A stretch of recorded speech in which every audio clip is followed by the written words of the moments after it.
Sir, तुम्ही कुठल्या वार्डातून उभे आहेत? मी प्रभाग क्रमांक 7 ड मधून उभा आहे. मी शिवसेना उद्धव बाळासाहेब ठाकरे या पक्षाचा अधिकृत उमेदवार आहे. तर जय महाराष्ट्र सर्वांना. तुम्ही पहिले पाऊल काय उचलणार निवडणुकीनंतर?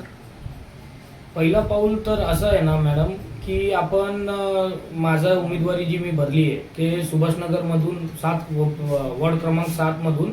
मी स्थानिक रहिवासी आहे सुभाषनगरचा. तर सुभाषनगरमध्ये सर्वात मोठा प्रॉब्लेम होता रिडेव्हलपमेंटचा. इथे 2017 पासून आतापर्यंत आमचा जे प्रोजेक्ट आहे ते कम्प्लीट नाही झाला आहे.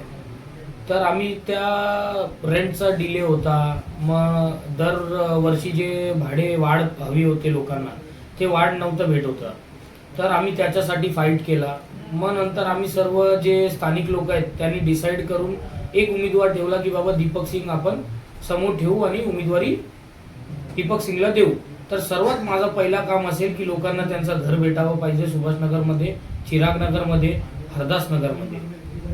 आणि दुसरी सर्वात मोठी प्रॉब्लेम आहे भीमनगरमध्ये जे पाणीचा आणि पाईपलाईनचा इतर जे कचऱ्याचा प्रॉब्लेम आहे ते.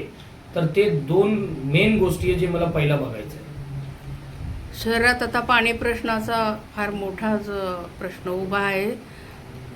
तर तुम्ही पहिला पाणी प्रश्न आणि रिडेव्हलपमेंट, भाडं आणि त्यांचं घर भेटला पाहिजे तो. आणि त्याच्यामध्ये पण भीमनगरला तुम्ही बघायला गेला तर जे पाईपलाईन आहे त्याचा मधले जे कचरा आहे त्यांचं जे बिमारी पसरवत आहे, तर तो पण एक मोठी प्रॉब्लेम झाली आहे भीमनगरसाठी. तर आपल्याला तो पण ॲड्रेस करायचा आहे पहिला.